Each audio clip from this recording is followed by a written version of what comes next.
ಊಟಿಗೆ ಹೋಗಬೇಕು ಅಂತೇಳಿ ನಾವೆಲ್ಲ ಫ್ರೆಂಡ್ಸ್ ಪ್ಲ್ಯಾನ್ ಮಾಡಿ ನಂತರ ನಾವು ಊಟಿಗೆಲ್ಲ ಹೋಗೋ ಪ್ಲೇಸಲ್ಲಿ ನಿಜವಾಗ್ಲೂ ನಮ್ಮದ್ರಲ್ಲಿ ಒಂದು ಪ್ಲ್ಯಾನಿಂಗೇ ಇರಲಿಲ್ಲ. ಯಾವ ಪ್ಲೇಸಿಗೆ ಫಸ್ಟ್ ಹೋಗಿ ಇನ್ನೊಂದು ಪ್ಲೇಸಿಗೆ ಯಾವಾಗ ಹೋಗಬೇಕು ಏನು ಪ್ಲ್ಯಾನ್ ಮಾಡಿರಲಿಲ್ಲ. ಸೊ ಅದಕ್ಕೋಸ್ಕರ ನಮ್ಮ ಟೈಮ್ ತುಂಬಾ ವೇಸ್ಟ್ ಆಗಿತ್ತು.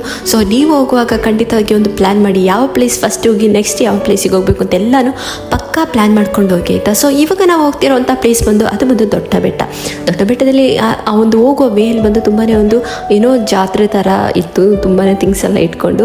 ಸೊ ನಂತರ ನಾವಲ್ಲಿ ಹೋಗೋ ಆ ವ್ಯೂಸ್ ನಿಜವಾಗ್ಲೂ ಚೆನ್ನಾಗಿತ್ತು. ಏನಂತ ಹೇಳ್ತಾರೆ, ನಮಗೆ ಮೌಂಟೇನ್ಸ್ ಎಲ್ಲ ಕಾಣೋದೇ ಇಲ್ಲ, ತುಂಬಾ ಒಂದು ಆ ಬೆಟ್ಟ ಎಲ್ಲ ನಮಗೆ ಕಾಣೋದಿಲ್ಲ, ಯಾಕಂದರೆ ಅಷ್ಟು ಫಾಗಿ ಆಗಿತ್ತು ಆಯಿತಾ. ನಂತರ ಅಲ್ಲಿ ನಿಜವಾಗ್ಲೂ ತುಂಬಾ ಚಳಿ ಇತ್ತು ಆಯಿತಾ. ಬಟ್ ಎಲ್ಲ ಕಡೆನೂ ತುಂಬ ಚಳಿ ಅಂತೇಳಿ ಅಲ್ಲ, ಈ ಒಂದು ಪ್ಲೇಸಲ್ಲಿ ಮಾತ್ರ ತುಂಬಾ ಚಳಿ ಇತ್ತು. ನಂತರ ನಾವಲ್ಲಿ ಹೋಗೋ ದಾರಿಯಲ್ಲಿ ಒಂದು ಪೀಕೆಲ್ಲ ಇತ್ತು. ಸೊ ಅಲ್ಲೆಲ್ಲ ಗಾಡಿ ಸ್ಟಾಪ್ ಮಾಡಿ ಅಲ್ಲೆಲ್ಲ ಸ್ವಲ್ಪ ಫೋಟೋಸ್ ಎಲ್ಲ ತೆಗೆದು ನೇರ ನಾವು ಬೇರೆ ಕಡೆಗೆ ಹೋಗಿದ್ದೆವು. ಇವತ್ತಿಗೆ ಇಷ್ಟೇ ವಿಡಿಯೋ. ಬಾಯ್ ಬಾಯ್.